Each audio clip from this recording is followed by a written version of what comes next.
I want you to picture a familiar moment in financial history. It is 1998. The internet is no longer a curiosity, it is a movement. Capital is flooding into anything remotely digital, and investors are convinced they are witnessing the birth of a new economic order. Valuations rise, confidence grows, caution disappears. 2 years later, the illusion collapses. And today, I am concerned we may be standing at a very similar crossroads.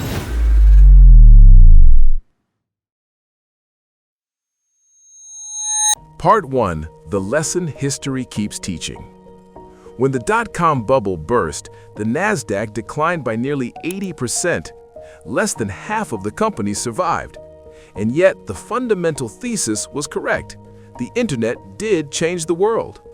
What failed was not the technology, but the timing, the valuation discipline, and the belief that growth alone justified any price. Which is why this observation remains painfully relevant. The most expensive words in investing are, "This time it's different." So we must ask, calmly, rationally, is this time genuinely different? Part 2. The concentration risk few acknowledge. At present, global equity markets are disproportionately influenced by 7 corporations: Amazon, Microsoft, Alphabet, Meta, Apple, Tesla, and Nvidia. Together, they account for approximately 36% of the S&P 500. This has a critical implication. Even conservative investors holding index funds are now heavily exposed to a single technological theme, whether they realize it or not. Part 3. Capital expenditure at a historic scale. These companies are not merely experimenting with AI, they are committing capital on a scale rarely seen outside wartime economies. Collectively, over $330 billion is being invested annually into AI infrastructure, data centers, chips, and research. This spending is stimulating growth, supporting employment, and propping up broader economic activity. But it also raises a fundamental question. What happens when the rate of spending inevitably slows? Part 4. The circular flow of AI capital. Here is where caution is warranted. Chip manufacturers sell to AI developers. AI developers pay cloud providers. Cloud providers purchase more chips, and capital is reinvested back into the same ecosystem. Revenue is recorded. Market capitalizations rise. Optimism reinforces itself. Yet much of this activity is internal circulation, not end-user profitability. The danger is not fraud, but distortion. And markets built on distortion rarely unwind gently. Part 5. Profitability versus potential. Artificial intelligence is unquestionably transformative. Its adoption is widespread. Its applications are real. Its long-term relevance is not in doubt. What is uncertain is the pace at which sustainable profits will materialize.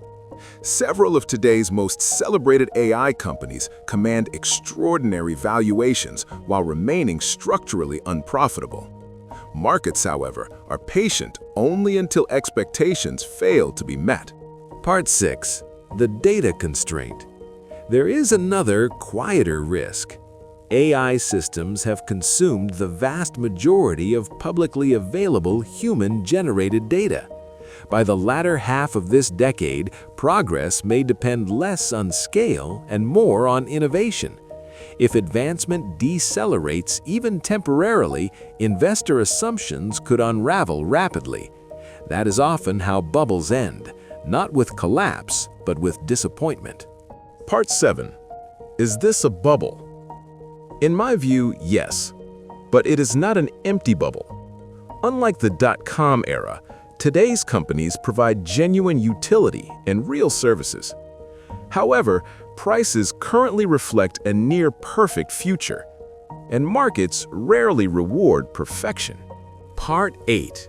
A prudent response. So what should a disciplined investor do? First, remain invested. History consistently rewards patience over prediction. Second, strengthen income streams. Income is the engine of long-term wealth accumulation. Third, diversify intentionally across geographies, asset classes, and income types. Diversification is not pessimism, it is professionalism. If this message feels like it hit home, that's no accident. It's your inner voice calling for change. And here's the truth. Staying the same won't get you anywhere new, but taking action will. That's exactly why thousands of people just like you have already broken free from living paycheck to paycheck by following a simple, proven blueprint. You don't need special skills, you don't need a second job. What you need is the right system, and it's already helping over 55,000 members build real financial freedom. So, here's your choice. Close this video and go back to business as usual, or click the link below and take your first step towards stability, freedom, and the life you know you're meant to live. The opportunity is here. The question is, are you ready to take it?